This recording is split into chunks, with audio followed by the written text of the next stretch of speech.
안녕하십니까. 저는 광도 스님입니다. 우리가 지금 법화경 공부를 하고 있습니다. 지난 시간에 법화의 그 개연과 그리고 연화의 비유에 대해서 말씀을 드렸죠. 오늘도 지난 시간에 이어서 법화의 중심 사상인 객원현실에 대해서 말씀을 드리겠습니다. 여러분들 이 교재는 꼭 다 준비하셔야 됩니다. 이 교재를 가지고 공부를 하겠습니다. 제1장 요 법화의 개연입니다. 저 법화경의 중심 사상은 객원현실이다. 여러 차례 말씀을 드렸죠. 법화경에서 가장 핵심이 되는 그 사상이 객원현실, 이제 줄여서 개현 이렇게도 말하고 있죠. 그래서 이번 학기에 그 객원현실 요 하나를 가지고 공부를 하는 것입니다. 그래서 객원현실에 대해서 계속 반복적으로 아마 들으시게 될 겁니다. 자, 요 객원현실은 사실은 깊은 뜻을 가지고 있지만은 우리가 좀 이제 직접적으로 풀이를 해본다고 하면은 그 방편을 열어서 진실을 드러내요. 모든 것이 하나의 진실로 돌아가게 한다. 그래서 방편을 열어서 진실을 드러낸다. 이 표현을 이제 객원현실 한문으로 이렇게 표현을 한 겁니다. 권, 방편이죠. 개권, 방편을 열어서 진실, 이건 실이죠. 드러낸다, 현이에요. 그래서 객원, 현실, 방편을 열어서 진실을 드러내고 이와 같이 이제 방편을 열고 진실을 드러내면은 모든 것이 하나의 진실로 돌아가게 됩니다. 왜냐하면은 방편과 진실이 있으면은 방편과 진실에 대해서 알면은 사람들은 당연히 진실을 택할 것이기 때문에 방편과 진실이 다 드러나게 되면은 사람들은 당연히 진실을 택하게 되고 그래서 하나의 진실로 돌아간다는 것입니다. 그래서 객원현실을 왜 하셨느냐, 부처님께서 왜 개연에 대한 말씀을 하셨느냐, 그 이유는 바로 하나의 진실로 돌아가게 하기 위해서다 하는 겁니다. 그래서 하나의 진실을 일승 또 일불승 이렇게 또 표현을 하고 있죠. 법화경에서는. 자, 우리 이제 요 교재의 목차입니다. 그래서 그 강의가 진행되는 상황을 계속해서 이제 말씀을 드리겠습니다. 오늘은 이제 제1장 제1절 개연의 의미에 대해서 공부를 하겠습니다. 그래서 개연의 의미, 방금 이제 가장 기본적인 의미로 말씀을 드렸죠. 자, 그 천태대사의 오시교, 요 오시교인데 5가지 시기의 가르침 이런 뜻입니다. 자, 이 오시라는 말은 5시기인데 이것은 부처님께서 가르침을 편 시기를 말해요. 그래서 이제 서가모니 부처님께서 부다가야의 보리수 나무 아래에서 성도를 하셨습니다. 도를 깨달으셨죠. 그리고 나서 이제 본격적인 가르침을 시작을 한 겁니다. 그래서 그때 도를 이루시고 나중에 이제 쿠시나가라에서 사라쌍수 사이에서 열반에 드실 때까지 그때까지 가르침을 펴시는 거예요. 도를 깨닫고 열반에 드실 때까지 그 시기가 있죠. 그 시기를 천태지휘대사가 5시기로 구분을 한 거예요. 그래서 이제 중요한 부분을 5단계로 나누어서 구분을 했습니다. 그래서 이제 오시교, 천태대사의 오시교라고 표현을 하는 겁니다. 이 가르침 물론 서가모니 부처님의 가르침이고 이제 천태대사가 서가모니 부처님의 가르침을 5시기로 구분을 한 것이죠. 그래서 이제 천태대사의 오시교라고 합니다. 그래서 이 오시교는 이제 그 천태지대사가 열반경에 근거해서 나누었습니다. 이게 뭐 이제 무를 자르듯이 탁탁탁 잘라진다 그런 의미는 아니에요. 그런데 이제 부처님께서 가르침을 펴실 때 이러한 기준을 가지고 펴셨다 하는 것이죠. 자, 우리는 어쨌든 이러한 오시교를 그대로 받아들이고 이것에 따라서 경전을 이해하고자 합니다. 그래서 부처님께서 이제 성도를 하시고 열반에 드실 때까지 설법하신 모든 경전을 5시기로 구분을 했기 때문에 부처님께서 설하신 모든 경전은 이 5시기 안에 다 들어가게 됩니다. 이 5시기의 가르침에 들어가지 않은 경전은 없다는 것이에요. 그래서 모든 부처님의 가르침, 이제 그것을 요즘은 이제 우리가 팔만대장경, 고려대장경이죠. 고려대장경의 그 모든 것들이 다 이 오시교 안에 들어간다는 겁니다. 이 오시교를 벗어나는 가르침은 없다는 거예요. 그만큼 이 오시교라는 게 포괄적인 것이고 서가모니 부처님의 모든 가르침을 포섭하고 있다는 겁니다. 그래서 이 그 오시교의 의미를 여러분들이 좀 알아두셨으면 합니다. 어쨌든 이 오시교가 이제 가장 중요한 의미를 갖는 것은 서가모니 부처님의 모든 가르침이라는 겁니다. 특히 이거는 이제 경전에 대한 분류예요. 경전을 5시기로 구분을 한 겁니다. 그래서 이제 팔만대장경, 고려대장경은 경전과 논서가 같이 있어요. 그런데 이제 경전이 많죠. 그 경전이 번호가 1500개 정도가 돼요. 그러니까 얼마나 많은 경전이 있습니까? 근데 어쨌든 그 많은 경전이 전부 다 이 오시교 안에 포섭이 된다. 우리가 오시교를 말하는 것은 서가모니 부처님의 모든 가르침을 포섭하기 위해서다 하는 것을 이제 이해를 하고 계시면 됩니다. 그래서 사실은 이제 이런 가르침이 근기 성숙을 위해서 부처님께서 이렇게 시기별로 가르침을 주시는 거예요. 어쨌든 요 오시교, 우리 요 법화경을 공부하시는 분은 이 오시교를 잘 알아두셔야 돼요. 그래서 순서대로 알아두셔야 됩니다. 그래서 화엄교, 삼장교. 삼장교는 다른 말로 아함교라고도 합니다. 아함경을 설한 시기다 하는 겁니다. 아함교요. 자, 삼장교, 그리고 이제 방등교, 반야교, 법화 열반교인데 이제 법화교, 우리는 이제 법화경을 공부하기 때문에 그래서 여러분들은 요 5시기를 꼭 기억을 하시기 바랍니다. 화엄, 삼장, 방등, 반야, 법화, 요 5시기 그 어려운 것이 아니니까 여러분들이 기억을 잘 하시기 바랍니다. 자, 화엄교는 이 중심 내용이 보살 행미다. 이렇게 이제 제가 간략히 표현을 했는데요. 이 화엄경은 주로 대보살들을 위해서 부처님께서 설하셨습니다. 그래서 이 화엄경을 제일 먼저 설하시게 되는데요.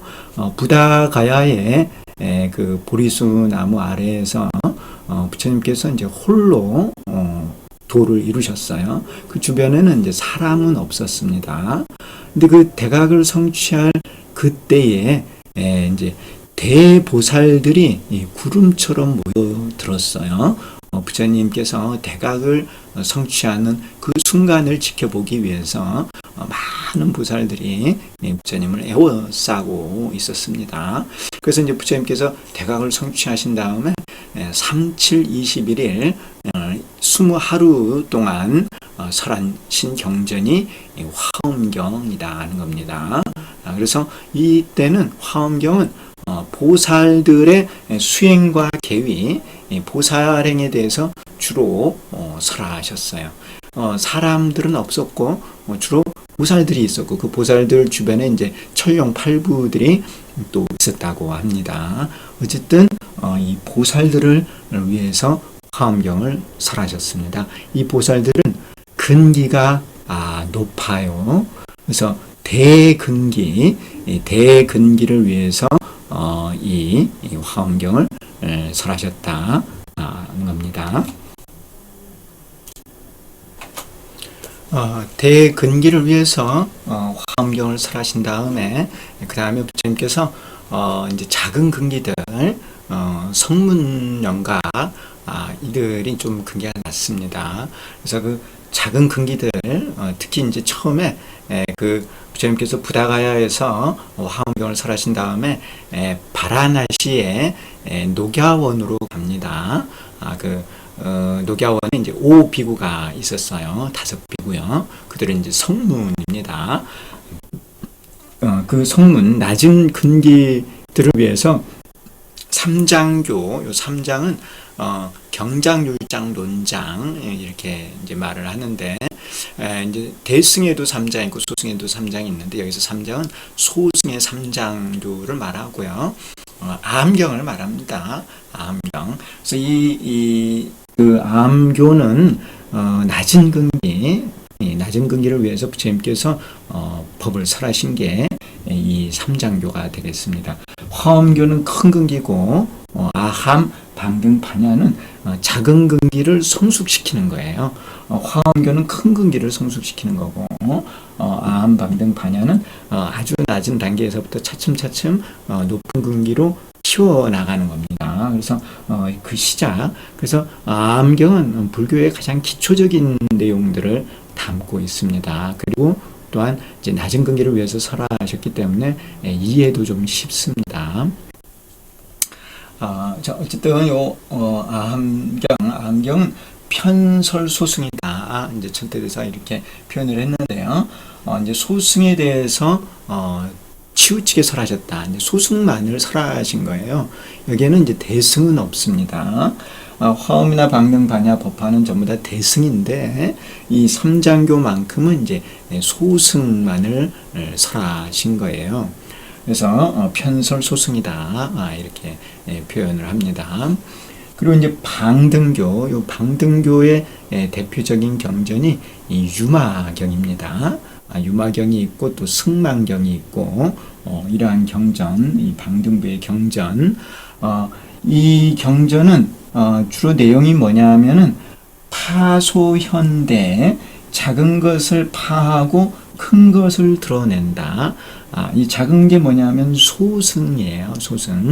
소승을 깨고 대승을 드러낸다. 그래서 이 방등부의 경전은 주로 뭐냐면은 소승의 그런 소승의 수행자들을 찾아가서 그들에게 소승을 버리고 대승으로 가도록 설한 경전입니다. 그래서 이 유마경을 이렇게 보면은 유마거사예요, 거사. 그런데 이제 스님이 아닌 거사인데 사실은 정체가 뭐냐면은 대보살이에요, 대보살. 큰 보살이 이제 그 거사의 모습으로 살고 있는 거예요. 세속에 가가지고 중생들 제도하기 위해서 원래 법신을 가진 보살입니다. 그 유마 거사가 부처님의 10대 제자를 가서 꾸짖어요. 그러니까 제가자인데 출가의 스님들을 꾸짖어요. 그러면서 이제 그 출가한 스님들이 소승을 하고 있다는 것이죠. 그래서 그런 소승을 하지 말고 대승을 하라고 하는 내용이 이 유마경의 내용이거든요. 그래서 이제 그와 같이 이렇게 이 방등부의 경전은 소승의 가르침을 깨고 대승으로 가도록, 그래서 근기를 더욱더 성숙시키는, 근기를 성숙하게 하는 그러한 경전이 되겠습니다. 이 경전이 바로 이제 유마경이라든가 그런 방등부의 경전입니다. 그래서 방등부는 파소현대가 그 주된 내용이 되겠습니다. 그 다음 이제 반야교. 반야교는 반야라는 이름이 들어간 경전은 다 이 반야교예요. 대품 반야, 마 반야 바라 밀다경, 우리가 이제 잘 알고 있는 반야심경, 이 반야심경도 반야교예요. 그래서 이 반야교, 반야는 이제 프라주냐, 지혜를 말하죠. 견탕회종, 이 견탕은 이제 씻어낸다, 닦아낸다 하는 것이고, 회종은 이제 마루로 간다, 마루를 만난다, 마루로 올라간다 이런 것입니다. 그래서 이건 무슨 뜻이냐 하면은 집착을 깨고 자꾸 높은 단계로 올라가게 한다는 거예요. 이제 집착을 하고 있으면은 올라가지 못하거든요. 높은 단계로. 그래서 그 집착을 다 깨고 높은 단계로 올라가도록 그렇게 설한경전이 반야교입니다. 이제 진리라는 거에 대해서 여러 가지로 말할 수 있지만은 우리 대한불교 천태중은 상원각대주사님께서 종기로서 청색 삼원과 황금강조로 표현을 했어요. 그래서 그 청색 삼원이 진리에 대한 표현입니다. 청색 삼원은 공가중 삼재가 원흉함을 말해요. 그래서 이제 대사님의 어떻게 보면 진리관이죠. 공가중 삼재가 원흉한 거. 그래서 이 진리를 공가중의 삼재로 말할 수 있습니다. 이 반야교는 이렇게 공가중으로 차츰차츰 가도록 만들어요. 처음에 공을 가르치고 그 다음에 이제 공에 집착하지 않도록 하고 그 다음 가를 가르치고 그 다음에 가에 집착하지 않도록 하고 또 중도를 가르치고 또 중도에 집착하지 않게 하는 거예요. 그래서 이제 궁극의 실상 원흉으로 가도록 하는 것이죠. 이런 게 이제 견탕회종의 의미예요. 이제 씻어내고 그리고 이제 마루로 올라가게 한다. 그런 뜻입니다. 그러한 경전이 반야교입니다. 반야교는 반야바라밀이죠. 반야바라밀. 반야바라밀다 경이니까요. 그래서 이 반야바라밀은 사실은 보살이 하는 거예요. 보살. 그런데 여기 이제 삼장교, 방등교, 반야교는 성문 영각들, 다신 근기들의 근기 성숙을 위해서 설하시는 겁니다. 그래서 이 성문이나 영각들에게 이 보살의 법을 가르치는 게 반야교예요. 반야바라밀다를 가르치는 것이죠. 그런데 이제 이 성문들이나 영각들은 아직 그런 보살의 법을 배우기는 해도 그걸 자기들이 내 것이다 해서 실천하려고 하지는 않아요. 그러한 실천의 마음을 가지게 만든 경전이 무슨 경전이냐면은 그것이 바로 법화경이 되겠습니다. 그래서 견탕회종을 지나서 이제 법화시가 이르렀습니다. 그래서 이때는 이제 이 제자들이 수승의 제자들이 근기가 다 성숙한 거예요. 그래서 이제 부처님께서 진짜를 가르칠 때가 됐다. 이렇게 판단을 해서 오랜 세월 이제 가르쳐 왔으니까 그 가르침을 받은 제자들은 이제 근기가 성숙하는 것이죠. 그래서 이제 그런 근기가 성숙한 제자들에게 방편을 열어서 진실을 가르치는, 그동안 내가 너희들에게 가르쳤던 이러한 모든 것들은 방편이었고 이것이 진실이다. 그래서 방편과 진실을 알려주는, 이제 이 법화시에 이르러서 제자들이 진실을 알아들을 수 있는 상태가 된 거예요. 근기가 성숙해서 이제 진실을 말해주면은 알아들을 수 있을 때가 되니까 부처님께서 방편과 진실을 다 드러내서 진실을 얻게 만드는 것입니다. 그때가 바로 법화교다 하는 거예요. 그래서 그 비유로 말씀을 드린다고 하면은 어린아이에게 진짜 돈을 주면은 그 어린아이는 진짜 돈을 쓸 줄을 모르니까 쓰지를 못하죠. 진짜 돈의 가치를 모르는 거죠. 그러니까 쓸 줄을 모르는 것입니다. 그러니까 이제 아이들에게 진짜 돈을 주는 게 아니라 가짜 돈을 주는 거죠. 가짜 돈을 주면서 이제 소꿉장난하고 놀라고 하죠. 근데 이제 아이들이 그런 가짜 돈을 가지고 놀면서 이제 크면서 사회 물정을 알게 돼요. 그리고 이제 사회 물정을 알게 되고 돈의 가치를 알게 되죠. 그러면 이제 진짜 돈과 가짜 돈을 구분할 줄 알게 되는 거예요. 진짜 돈과 가짜 돈을 구분할 줄 아는 아이에게 가짜 돈을 주면 받으려 하지를 않죠. 그래서 이제 때가 돼서 아이가 진짜 돈과 가짜 돈을 구분할 줄 알게 되면 이제 부모가 진짜 돈을 주는 것이죠. 이와 같이 처음에는 아이가 크지 않았기 때문에 가짜 돈을 주었지만은 이제 아이가 커서 사회 물정을 알고 돈의 가치를 알게 되었을 때 이제 부모는 진짜 돈을 주면서 아이들에게 이제 생활을 하도록 만드는 거죠. 마찬가지로 부처님께서도 오랜 세월 제자들을 가르쳤어요. 그래서 제자들이 그 가르침을 받아서 수행을 하고 그러면서 이제 근기가 성숙한 거예요. 그래서 이제 부처님께서 이제 나이가 70이 넘으셔가지고 이제 곧 열반에 드셔야 될 때를 아신 거예요. 그래서 이제는 제자들을 보니까 제자들 근기도 성숙하고 그래서 방편과 진실을 다 가르쳐주고 가야 되겠다 생각을 하시고 설하신 경전이 바로 법화경이 되겠습니다. 그게 바로 법화교이고 이 법화교에서 방편과 진실을 다 구분해서 말씀을 하시죠. 그래서 그 진실을 이해한 제자들에게 부처님께서 차례로 수기를 주시는 겁니다. 너는 이제 수행을 해서 성불할 수 있다 하는 것을요. 그래서 이 부분이 중요하죠. 이해를 해야만, 부처님께서 하신 말씀을 이해를 해야만, 그건 다른 표현으로 말하면은 부처님께서 진실에 대한 말씀을 하셨는데 그것을 이해를 해야만 그 제자에게, 이해한 제자에게 수기를 주셨다는 겁니다. 진실을 이해해야 그것을 수행을 통해서 완성할 수 있기 때문에 그렇습니다. 그래서 이제 법화경에 보면 수기가 이렇게 순서대로 이루어지고 있죠. 그것은 이제 일승, 묘법에 대한 이해를 한 제자들에게 차츰 수기를 주시는 거였습니다. 그때가 이제 이 법화교가 되겠습니다. 자, 부처님께서 평생을 이와 같이 가르침을 주시고 열반에 드셨다 하는 거예요. 그래서 이런 모든 경전 가운데 가장 중요한 역할을 하는 경전이 이 법화경입니다. 법화경은 결론에 해당하는 거예요. 부처님께서 진짜 가르쳐주고 싶으신 그 내용은 바로 이 법화경에 있다는 것입니다. 이 법화경을 이해하지 못하기 때문에 부처님께서 화엄이나 삼장, 방등, 반야를 설하신 거예요. 처음부터 이해할 수 있다고 하면은 굳이 이러한 경전을 설하시지 않으셨을 것이다 하는 겁니다.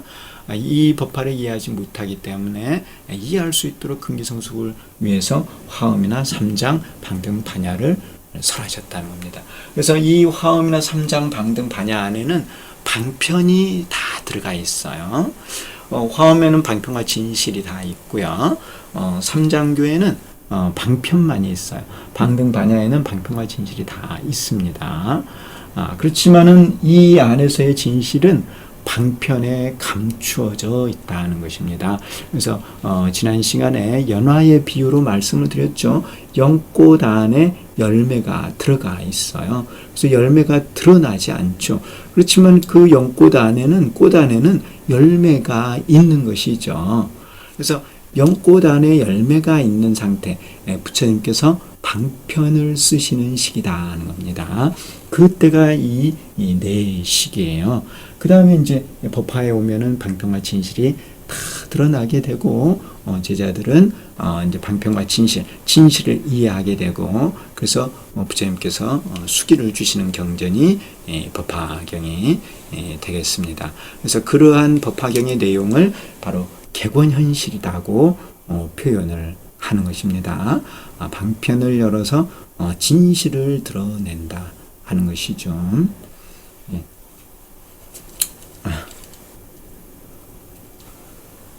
자, 묘법연화경의 중심사상은 객원현실. 그래서 개삼류, 객원현실은 이제 여러 가지 표현으로 씁니다. 개삼현일, 회삼귀일, 개추현묘, 개점현돈 등으로 표현을 하고, 이런 여러 가지 표현들이 전부 다 개현이라고 하는 이 하나의 단어로 집약해서 표현이 되고 있습니다. 그래서 이렇게 개삼년일이라는 건 이제 삼승을 열어서 일승을 드러낸다는 것이고, 회삼기일이라는 건 삼승을 모아서 일승에 돌아가게 한다는 것이고, 그래서 왜 이렇게 표현을 하느냐? 일승을 가르치기 위해서 삼승을 펼쳐냈고, 이제 때가 되어서 이 삼승을 다시 일승에 귀일시킨다 하는 것입니다. 방편을 펴시고 그 다음에 거두어 들이시는 거예요. 그런 의미가 회삼기일에 있고요. 개추현묘, 추와 묘가 있는데요. 이 묘와 추는 이제 좀 상대되는 개념이죠. 그래서 추를 열어서 묘를 드러낸다 이렇게도 표현을 하고, 또 점을 열어서 돈을 드러낸다 이렇게도 표현을 합니다. 자, 그렇지만은 이러한 것들이 방편을 열어서 진실을 드러내어 모든 것이 하나의 진실로 돌아가게 한다는 이 의미를 가지고 있습니다. 그래서 여러분들이 이제 잘 알아두셔야 될 것은 바로 방편과 진실이에요. 그걸 다 이해할 줄 알아야 합니다. 왜 그러느냐? 내가 진실을 알아서 내가 깨달아야 되는 것이고, 또 중생들을 가르치기 위해서는 방편과 진실을 다 알아야 돼요. 많은 방편이 있으면은 그 많은 방편을 섭수를 해서 나를 제도할 뿐만 아니라 중생들을 가르쳐야 돼요. 바로 보살도를 행하지 않고는 성불할 수 없습니다. 그래서 반드시 이 다행을 해야 되는 것이죠. 법화경의 방편품에서는 객원현실 또는 회삼귀를 설하고 있다. 그래서 이 방편품, 이 제2품이에요. 이 제2품에서 이제 부처님께서 법설, 요 객원현실에 대한 법설을 하시죠. 일불승의 묘법을 설하십니다. 자, 성문승, 영각승, 보살승의 방편을 열어서 일불승의 진실을 드러낸다는 의미에서 객원현실 또는 개삼현일 이렇게 표현을 합니다. 그래서 성문승, 영각승, 보살승, 이 성문승은 요 승이라는 거는 수레를 말해요. 요즘 말하면 차죠, 차. 차도 여러 종류가 있죠. 성문이 타는 차, 영각이 타는 차, 보살이 타는 차. 차라는 게 이제 운반하는 기능을 하는 것이죠. 그래서 이 성문승의 수레를 타면은 이건 성문까지 간다는 거예요. 또 영각승의 수레를 타면은 영각까지 가요. 보살승의 수레를 타면은 보살까지 가는 것이에요. 부처까지 가는 것은 아니다 하는 거예요. 이게요. 그래서 성문승, 영각승, 보살승이 있고 일불승의 수레를 타야만 부처의 단계까지 갈 수 있습니다. 부처님께서 중생들을 제도하셔서 부처를 만들기 위해서 오신 겁니다. 성문이나 영각, 보살을 만들기 위해서 오신 게 아니에요. 부처님께서 몸을 놔두셔서 우리들을 가르쳐서 이루게 하고자 하는 것은 부처인 것이지 성문영각 보살이 아니다 하는 것입니다. 성문영각 보살은 부처로 가기 위한 과정, 단계일 뿐이다 하는 겁니다. 우리들에게 부처가 돼야 된다. 일불승의 수레를 타야만 한다고 가르친 내용이 방편품의 주요 내용이 되겠습니다. 그래서 성문은 이제 사성제, 고진별도의 가르침을 기반으로 도성제를 닦는 게 성문승이에요. 영각승은 12연기요. 무명행식, 명색, 유깁촉수, 애취유, 생묘사 이 12단계의 그 연기를 기반으로 이제 공을 깨닫는 그들이 영각승이에요. 보살승은 사홍서원을 세우고 육바라밀의 수행을 하는 자들이 보살승이 되겠습니다. 보살이 되겠습니다. 그래서 사홍서원과 육바라밀이죠. 그래서 중생무변서원도 번뇌무진서원단, 법문무량서원학, 불도무상서원성 이러한 사홍서원을 세우고 그 서원을 이루기 위해서 육바라밀의 수행을 합니다. 보시, 지계, 인욕, 정진, 선정, 지혜 이 육바라밀을 닦는 자들이 바로 보살승이 되죠. 이러한 보살승, 성문승, 영각승, 보살승의 방편을 열어서 일불승의 진실을 드러내셨다는 겁니다. 방편품에서요. 그래서 우리들은 이제 이 성문, 영각, 보살승이 방편인 줄 알고 이거를 버리고 바로 일불승을 택해서 이거를 탁 하고 가야 되는 것입니다. 성문승과 영각승 그리고 보살승을 모아 일불승에 귀일시킨다는 의미에서 회삼귀일이라 한다는 겁니다. 자, 이 성문승, 영각승, 보살승을 왜 설하셨느냐? 일불승이 너무 어려워요. 난해해요. 그래서 일불승을 가르치기 위해서 그것과 연관되는 일불승으로 갈 수 있도록 하는 수단이 되는 것들로 성문승, 영각승, 보살승을 설하셨다는 겁니다. 그래서 이러한 삼승은 일불승에서 나온 거예요. 일불승으로 가게 만들기 위해서. 일불승이 없다고 하면 이런 것도 나오지 않았겠죠. 자, 일불승이라는 목표가 있어요. 한 번에 건너가기가 너무 어려워요. 그래서 중간에 일불승으로 갈 수 있도록 징검다리를 세워놓는 게 성문승, 영각승, 보살승이다 하는 겁니다. 그래서 일불승에서 나왔고 그리고 다시 일불승으로 돌아가는 것이 바로 이 삼승이다 하는 것이에요. 그래서 그러한 의미에서 회삼기일이라 하는 것입니다. 자, 이것을 간단히 법화의 개연이라 말한다 하는 겁니다. 그래서 용어로는 법화의 개연 이렇게 표현을 합니다. 자, 방편품의 주요 내용을 보도록 하겠습니다. 이 법화경의 방편품은 상당히 긴 내용입니다. 그래서 이제 전체를 다 보기는 어렵고요. 중요 내용, 이 법화경의 방편품에서 회삼귀일의 내용을 부처님께서 법설로 하고 계시거든요. 그래서 방편품의 내용을 보도록 하죠. 방편품의 과문, 문단 나누기, 요즘 표현으로는 이제 문단 나누기입니다. 이 과문을 해보면 이제 크게 두 단계로 나눌 수가 있는데요. 약계삼현일과 광계삼현일 이렇게 나눌 수 있습니다. 그래서 계삼현일 삼승을 열어서 일승을 드러낸다는 거죠. 간략히 부처님께서 한번 계삼현일을 드러내십니다. 그렇게 이제 말씀을 부처님께서 하시니까 제자들이 도대체 무슨 말인지 이해를 잘 못해요. 의심이 들고 그래서 이제 부처님께 여쭙죠. 그래서 이제 부처님께서 거절을 하시다가 자세하게 계삼현일에 대해서 설하신 내용이 광계삼현일이다 하는 겁니다. 이 광은 이제 넓을 광자인데요. 자세히 설했다 하는 것입니다.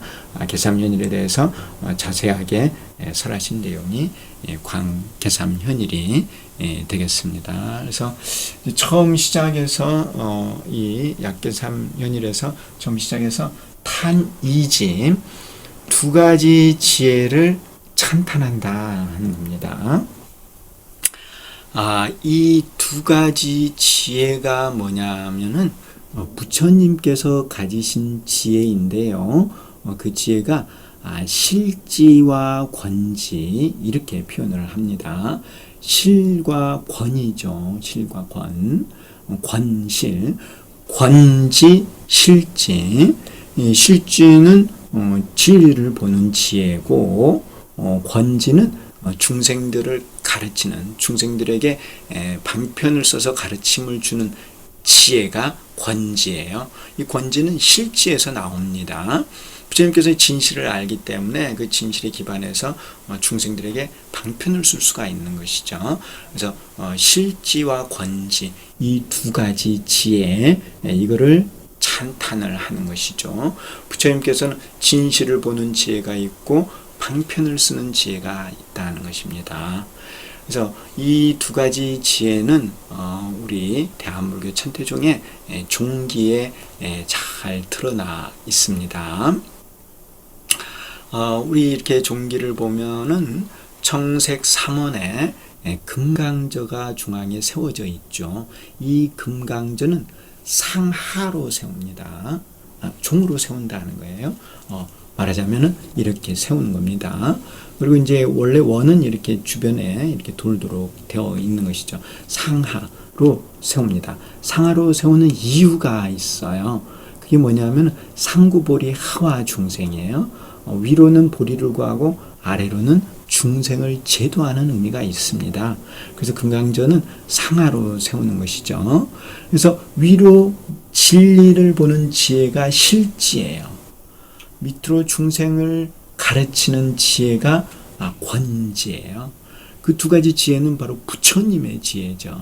부처님의 지혜. 그래서 상하로 세우는 것이고, 위로 뿔 3개가 있고 아래로 뿔 3개가 있습니다. 그래서 위로 뿔 3개는 이 뿔 하나하나가 이제 공가중을 말해요. 가운데 있는 게 중도겠죠. 좌우에 있는 게 공가예요. 공가중. 위로는 내가 공가중의 진리를 보고, 아래로는 공가중 그 진리를 중생에게 가르친다는 겁니다. 그래서 이 금강전은 본래 부처님의 지혜를 상징하는 것이에요. 그래서 그 부처님의 지혜를 실지와 권지 두 가지 지혜로 나눌 수 있다는 것이죠. 이 방편품의 시작에서 부처님께서 실지와 권지 이 두 가지 부처님의 지혜를 찬탄하고 있습니다. 처음 시작이에요. 특히 이제 부처님의 지혜를 찬탄한 것이죠. 그래서 이제 대중들이 동집생의, 이제 어려운 표현일 수 있는데요. 집착이 움직이고 의심이 생겨났다, 이런 겁니다. 집착. 그전에는 부처님께서 이제 성문의 지혜, 이런 거를 말씀하시고, 그래서 성문들은 그 성문의 지혜가 가장 좋은 줄 알고 열심히 수행을 했어요. 그런데 부처님께서 갑자기 이 부처님의 지혜를 찬탄을 하시는 거죠. 그러니까 이제 자기들이 가진 성문의 지혜에 대한 집착이 움직이고, 부처님의 지혜가 뭔지 궁금한 거예요. 그래서 그것을 동집생이라고 이렇게 표현을 한 것입니다. 그 다음에 이제 사리불이 일어나서 대중을 대표해서 부처님께 청을 하죠. 자세히 설해달라고요. 부처님께서 이제 거절을 합니다. 그래서 삼지삼청이 있어요. 그래서 3번 청하고 3번 거절하고, 그리고 나서 이 5,000명이 앉아 있다가 자리를 뜨죠. 정말 어떻게 보면 있을 수 없는 일인데 이러한 일이 일어났어요. 법회를 보고 있는데 부처님께서 법회를 여셔서 법회를 보고 있는데 5,000명이 일어나서 자리를 나갔어요. 그런데 부처님께서 그 나간 사람들을 붙잡지 않습니다. 오히려 너희들은 나가는 게 좋아. 그냥 어떻게 보면 나가라고 한 거예요. 그러한 내용이 이 법화경 방편품에 설해지고 있습니다. 자, 어쨌든 그 내용, 자세한 내용 또 뒤에 가서 보시고요. 그 다음에 이제 부처님께서 이 그 객원 현실에 대해서 5불장으로 설을 하시게 되는데요. 4불장과 이제 서가장으로 제가 나눴습니다. 5불장이라는 게 뭐냐면은 이제 재불장, 과거불장, 미래불장, 현재불장, 그리고 서가모니불, 이렇게 5 부처님의 그 일을 말씀하시는데, 5 부처님 일대사인은 모든 부처님이죠. 과거, 현재, 미래의 부처님이시니까요. 모든 부처님의 일대사인연은 무엇이냐? 계삼현일, 바로 일불승이다 하는 것을 이렇게 밝히고 있는 겁니다. 개연에 대해서 자세하게 설하신 것이죠. 모든 부처님께서 하시는 일이 뭐냐? 방편을 열어서 진실을 드러내는 일을 하신다 하는 내용이 바로 이 후반부에 있는 내용입니다. 그래서 이 후반부가 이제 개연을 설하신 것이고, 특히 일불승, 모든 가르침은 바로 일불승에 귀일한다고 한 것이죠. 이게 이제 방편품의 과문이 되겠습니다. 우리 한번 이 내용을 하나하나 짚어가면서 공부를 하도록 하겠습니다. 자, 제2방편품은 부처님의 자설과 사리부르 요청에 의한 대답으로 이루어졌다. 이렇게 이제 써놨는데요. 이 방편품은 부처님께서 먼저 설법을 하시는 것으로부터 시작을 합니다. 보통 이렇게 경전을 보면은 제자들이 이제 자리에서 일어나서 부처님께 여쭙고, 그래서 이제 부처님께서 허락을 하시면서 대답을 하시는 그런 형식으로 되어 있는데, 이 법화경은 이제 서품에서는 부처님께서 이제 신통을 서상을 보이세요. 그리고 이제 방편품에서 삼매에서 일어나셔서 부처님께서 그냥 설법을 하시는 겁니다. 부처님 당신이 가지고 있었던 마음속에 있었던 것을 그냥 그대로 설법을 하시는 거예요. 제자가 누구 물어본 것이 아니라 부처님께서 그냥 설법을 하는 형식이 되어 있다는 겁니다. 이런 것을 이제 무문자설, 묻지 않았는데 부처님께서 스스로 설했다 하는 것이에요. 그래서 이거는 근기설법이 아니고 어떻게 보면 부처님께서 그냥 당신이 알고 계신 것을 바로 설하신 겁니다. 부처님의 마음을 바로 표현을 한 것이죠. 그리고 이제 그러고 나니까 이제 제자들이 의심을 하고, 그래서 이제 사리불이 대표로 부처님께 여쭙고, 그래서 그 사리불의 청을 부처님께서 3번을 거절을 하세요. 그리고 나서 이제 그 5,000명이 나가니까 또 사리불이 한 번 더 청하게 되죠. 그래서 부처님께서 객원 현실에 대해서 자세히 말씀하시는 것입니다. 자, 어쨌든 형식적으로 그렇게 되어 있습니다. 부처님께서 삼매에서 일어나시어 사리불에게 모든 부처님의 지혜를 찬탄하고 제법실상에 대해 간략히 설하시는 것으로 시작한다. 그래서 약객원현실, 제가 앞에서 그 오시교에 대한 말씀을 드리면서 이 모든 그 경전들은 화엄, 삼장, 방등, 반야 이러한 모든 경전들은 다 방편이 있다고 말씀을 드렸어요. 그런데 법화경은 방편이 없이 진실만 있다 하는 말씀을 드렸는데, 지금 이 형식으로 봐도 부처님께서 이제 진실을 바로 설하신다는 거예요. 방편은 중생들 근기 따라 설하시는 거거든요.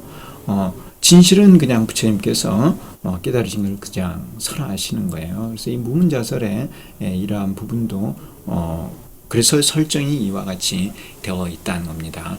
그래서 부처님께서 삼매에서 일어나시면 누가 묻지 않았는데 사리불에게 모든 부처님의 지혜를 찬탄하고, 불지혜, 이게 이제 진실이죠. 불지혜를 찬탄하고 제법실사, 진실입니다. 진리. 부처님께서 가르치고자 하는 궁극의 진리는 바로 제법실상이에요. 그래서 이 제법실상을 천태의 지휘대사는 모든 것이 다 삼재 원용하다 이렇게 해석을 한 것이고, 천태 종기로는 청색 삼원으로 표현이 되어 있는 것이에요. 되게 간략히 설하시는 것으로 시작한다. 그래서 부처님께서 그냥 진리에 대해서 설하시는 것으로 법화경은 시작을 하죠. 그러면서 이제 이거에 대한 부연 설명이 쭉 이어지는 것입니다. 그래서 이제 법화경은 진실만이 있다는 것이죠. 자, 이와 같이 이제 진실을 설하시니까 제자들이 대중이 의심을 하고 사리불이 자세한 내용에 대해 삼청을 하며 여래께서 삼지를 한다. 이제 3번 그만두라고 말씀하셨다는 거예요. 그만두어라.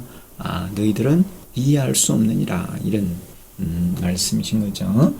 자, 이렇게 이제 그 3번을 이제 부처님께서 그만두어라 이렇게 말씀을 하시니까 자리에 있던 5,000인이 퇴자를 했습니다. 5,000인이 일어나서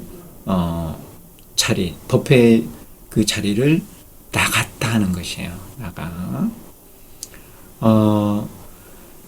자, 마지막으로 사리불이 제4청을 하고 여래께서 묘법을 설하시게 된다. 그래서 광객원현실이 이루어지게 됩니다.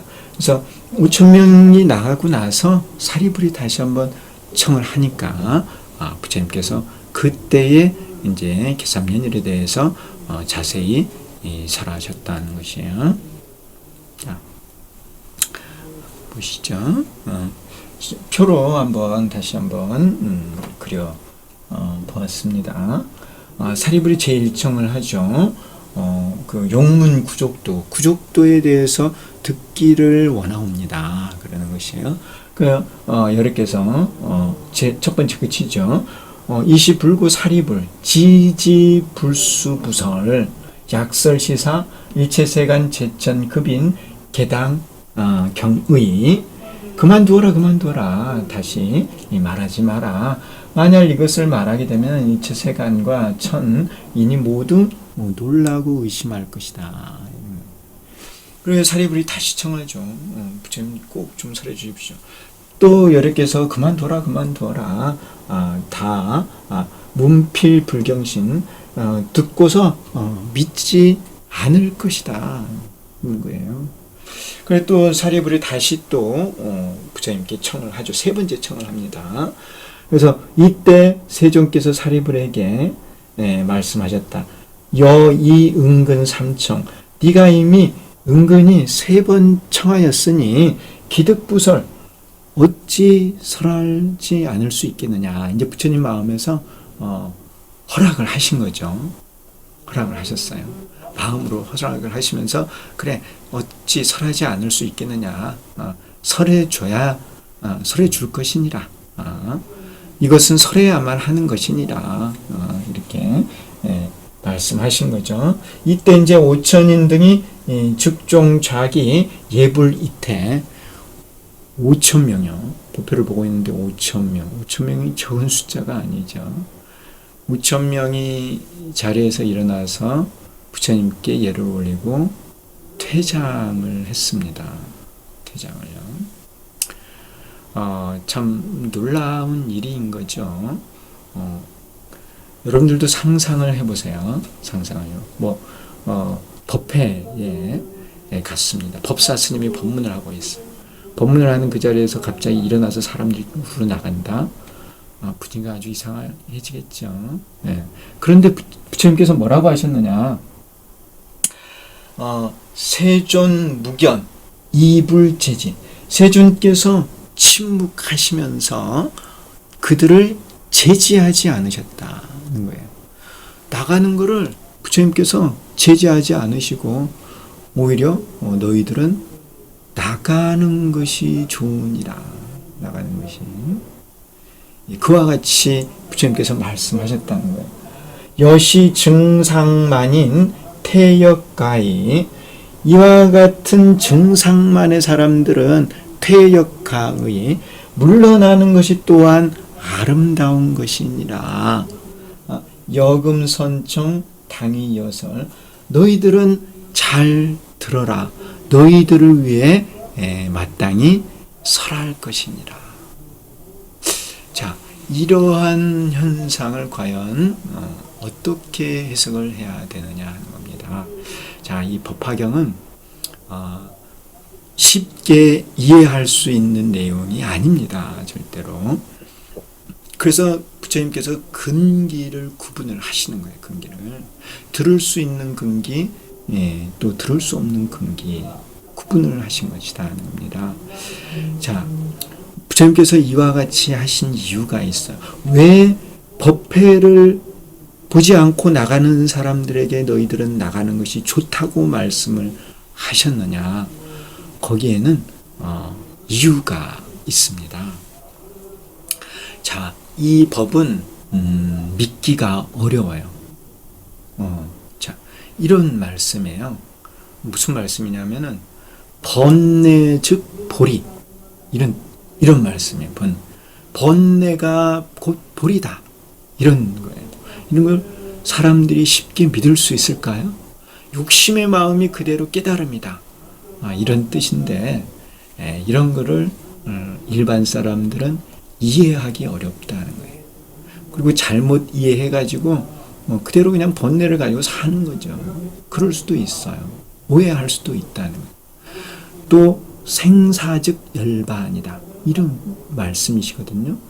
태어나고 죽음, 이 고통이 그대로 열반, 모든 것이 다 끝난 정멸의 즐거움이다.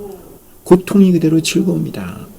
이런 말씀인데, 이런 것을 과연 어느 누가 쉽게 이해할 수 있겠습니까? 이해하기 어렵습니다.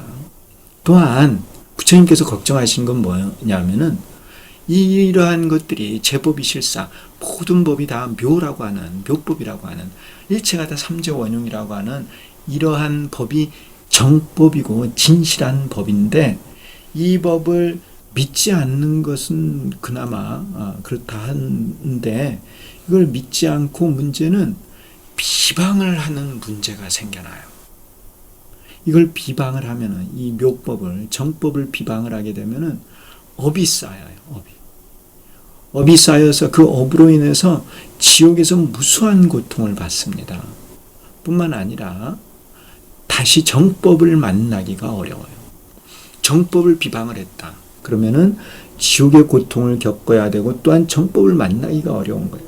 자, 자리에 있으면서 이 법을 듣고 믿지 않고, 그리고 또한 비방을 한다고 하면은 그들이 받아야 되는 고통이 있고, 또 정법을 만나지 못하는 그러한 인연이 맺어지기 때문에 부처님께서는 오히려 너희들은 그냥 지금 이 자리에서는 나가는 것이 좋다 하는 것입니다. 그러한 업을, 그래 나가면 그러한 업은 짓지 않으니까.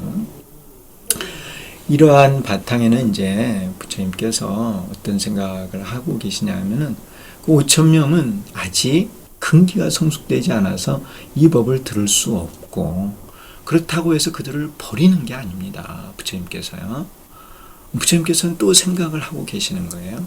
자, 그 나간 자들은 또 열반경에 가서 부처님께서 한 번 더 가르침을 주실 것이고요. 뿐만 아니라 부처님께서 실제는 멸도하지 않지만 멸도의 모습을 보이시는 거예요.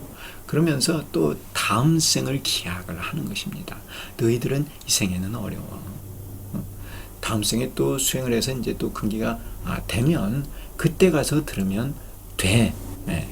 이러한 생각을 부처님께서는 하고 계시기 때문에 너희들은 나가는 것이 오히려 아름답다.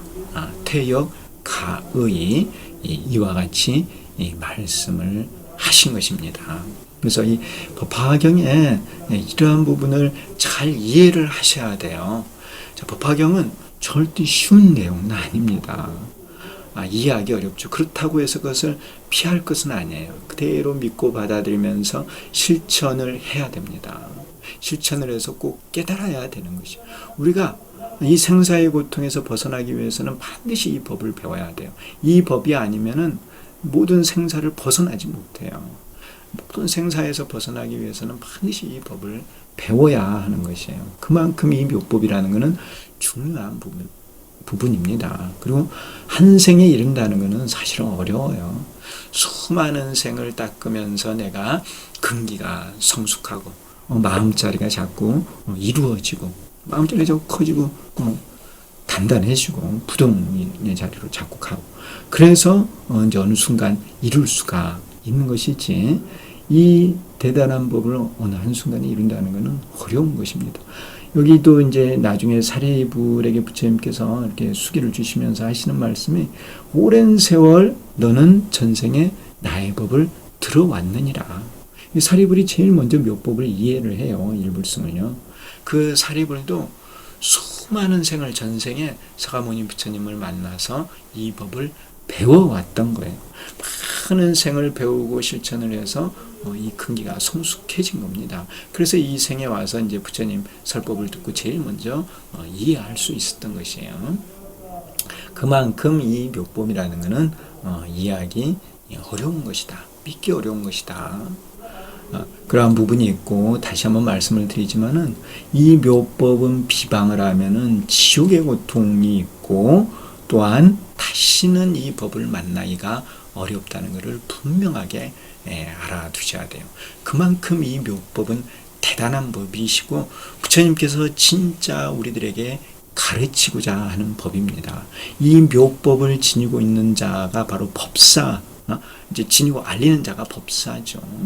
이러한 법사를 부처님께서 항상 지켜주시면서 이 묘법이 끊어지지 않고 이어지게 하신다는 거예요.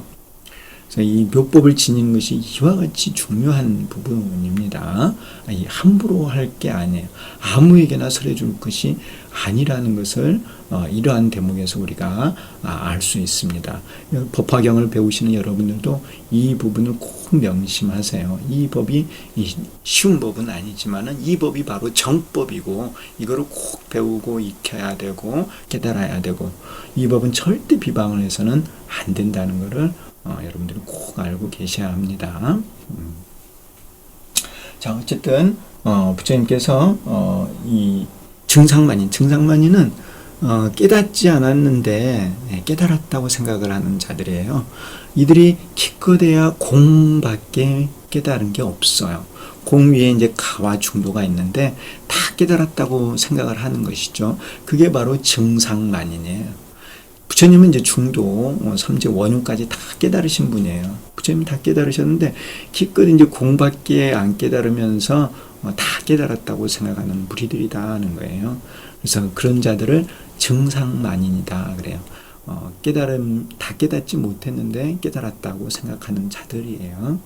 자, 여러분들 이 불법에서 계법이 있습니다. 계법. 이 계법 가운데 불망어의 계법이 있어요. 불망어. 그건 뭐냐면은 대망어를 저지르지 마라 하는 겁니다. 망어라는 것은 거짓말인데 이 계율에서 경계하고 있는 거짓말. 그 거짓말이 무슨 거짓말이냐면은 깨닫지 않았는데 깨달았다고 말하는 거예요. 이 죄는 정말 무섭습니다. 깨닫지 않았는데 깨달았다고 하는 이 죄는 불종자가 끊어져요. 부처가 될 수 있는 그 씨앗이 썩어 없어진다는 거예요. 그만큼 무서운 죄입니다. 다른 죄는 뭐 고통을 받고 하면은 회복이 될 수도 있지만은 이 그 대망어의 죄만큼은 불종자가 끊어지는 거예요. 얼마나 무서운 죄입니까? 그래서 우리가 이런 걸 알고 살아야 돼요. 깨닫지 않았는데 깨달았다고 말하는 것은 정말 무서운 죄인 것입니다.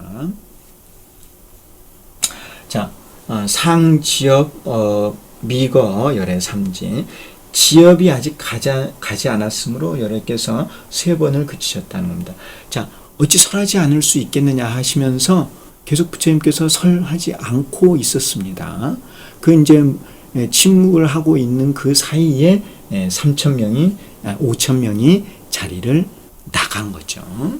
그러면서 이제 부처님께서 너희들은 나가는 것이 좋으니라 이렇게 말씀을 하시게 됩니다. 그래서 이제 사리불이 다 나가고 난 다음에 사리불이 4번째로 청을 하게 되죠. 그래서 사리불은 유연세존 원효용문 세존이시여 꼭 듣고 싶습니다. 그런 거예요. 그래서 정실 원문고 신자사청. 그래서 나간 자들은 지업이고 남아 있는 자들은 정실이다 하는 거예요. 그래서 우리 이제 농사 짓는 사람들이 하는 말로 쭉정이와 알맹이. 쭉정이는 나가고 알맹이는 남아 있고. 자, 그 씨앗들을 물에 이렇게 탁 담가 보면은 쭉정이는 떠요. 알이 없으니까. 알맹이는 가라앉죠. 그 알맹이 없는 거는 씨앗으로 쓸 수 없죠. 그거는 이제 꺼내버립니다. 물에 가라앉은 알맹이들을 가지고 씨앗으로 삼는 것이죠. 그래서 이 쭉정이들은 나가고 알맹이만 남아있다는 것입니다. 이 쭉정이와 알맹이, 이것이 비유하는 게 무엇이냐 하는 겁니다. 쭉정이, 알맹이는 꽉 찼죠. 쭉정이는 속이 비었어요. 그래서 이 쭉정이와 알맹이가 어떻게 되느냐 하면은 부처님의 방편을 잘 받아들여서 크는 겁니다. 벼라는 것이 이 물을 흡수하고 태양을 흡수하고 그래서 광합성을 하면서 양분을 만들어서 크죠. 그 양분을 만들어서 씨앗으로 열매로 보내는 거예요. 그래서 크죠. 커. 받아들여서 성숙하는 거죠. 받아들이지 못하면은 성숙할 수 없어요. 자, 부처님이 법화경을 설하시기 이전에 많은 경전들에서 방편을 설하시면서 가르침을 주십니다. 그러한 가르침을 하나하나 잘 받아들여서 내가 그 소화를 하고, 그래서 내 양분으로 만들고, 그러면은 차츰차츰 크면서 알맹이가 되는 거예요. 그런데 부처님께서 설해 주신 것을 그걸 듣지도 않고 딴짓하고 받아들여서 소화를 못 시키는 거죠. 그러면 그냥 쭉정이에요. 쭉정이. 알맹이가 되지 못해요. 근기가 성숙하지 못하는 거예요. 자, 제가 오시교에서 말씀을 드렸죠. 삼장 그러니까 아함, 방등, 반야 이렇게 세 단계로 올라가는데 그때가 근기가 성숙하는 것이라고요. 아함, 방등, 반야를 거치면서 부처님의 설법을 받아들이면서 큰 제자들은 알맹이가 된 거예요. 암경을 설했는데 암경만을 배우고 방등이나 반야로 가지 못해. 그럼 그러한 근기는 쭉정이가 되는 거예요. 쭉정이. 근데 알맹이가 안 돼요. 그냥 소승에 머물러 있는 거죠. 대승으로 크지를 못한 거예요. 이제 좀 어려운 표현으로 원교의 근기가 되지 못했다 그래요. 궁극의 가르침, 그것을 원교라고 하는데 그 원교를 받아들일 수 있는 근기가 되지 못했다는 것이죠. 그래서 이 쭉정이는 나가고 알맹이는 남아있고, 쭉정이는 원교의 근기가 되지 못한 제자들을 말하는 것이고, 알맹이는 원교의 근기가 된 제자들이다 하는 겁니다. 원교에서 가르치는 진리가 원흉이고, 그 원흉의 진리를 다 깨달으면 원각입니다. 원각. 부처의 자리, 궁극의 자리예요. 원각. 그래서 그 원교의 근기가 되지 못하면 여기서는 지역 축정이다 하는 겁니다. 그래서 이제 정실, 알맹이만 남아 있고 이 알맹이들이 부처님의 그 말씀을 듣고 싶습니다 하고 사리불이 부처님께 다시 청하는 것이죠. 그게 이제 제 사청이 되는 것이죠. 열애설 묘법. 그래서 이제 열애께서 묘법을 설하시게 돼요. 불구 사리불, 부처님께서 사리불에게 말씀하셨다. 여시 묘법. 이와 같은 묘법은 제불열애 신의 설지, 제불열애께서 신의 설지, 때가 되어야 이에 그것을 설하느니라. 이 묘법이라는 것은, 진실이라는 것은 때가 되어야 설을 하는 것이지 아무 때나 설하는 것이 아니다. 제자들의 근기가 성숙해서 때가 되어야 설하는 것이다 하는 것이죠. 신의 설지요. 여우담발화 시일현이, 마치 우담발화 꽃이 때가 시일현이 때가 되어서 한번 피는 것과 같으니라. 이렇게 서가모니 부처님께서 말씀하셨어요. 우담바라가 나왔는데요. 이 우담바라는 3000년에 한 번 피는 꽃이다. 이렇게 말합니다. 3000년에 한 번요. 요즘 이제 불기가 2564년이네요. 불기가. 이건 이제 불멸로 계산을 한 것이죠. 이것은 저 미얀마에서 남방불교에서 정한 남방연대예요. 우리나라 같이 이런 북방연대, 북방불기를 사용하는 데서는 3000년이 지났습니다. 서가모니 부처님 열반 이후로 3000년이 지났어요. 북방연대는. 남방연대는 이제 2654년 2564년 이렇게 되어 있는데요. 그래서 3000년이 됐다 하는 것입니다. 3000년이요. 그래서 이제 서가모니 부처님 이후로 상월원각 대조사님께서 오셔서 태각을 성취하셨어요. 그리고 이제 1951년 음력 12월 28회에 대조사님께서 태각을 성취하십니다. 그때가 이제 신해년이에요.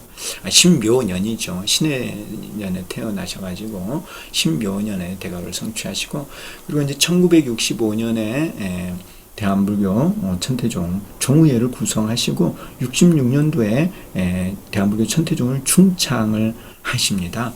그러시면서 묘법연화경을 소위 경전으로 하셨고, 대사님께서 묘법에 대한 설법을 많이 하셨어요. 1951년 대각을 성취하실 때도 그 오도의 개송이 연화극락 다시원이 내 하나가 제일이다. 또 쭉 말씀하시고, 묘법세계 수의하니 어느 강사 난구필이, 또 쭉 말씀하시고, 회삼길 그 아닌가, 이렇게 묘법에 대한 설법을 하셨어요.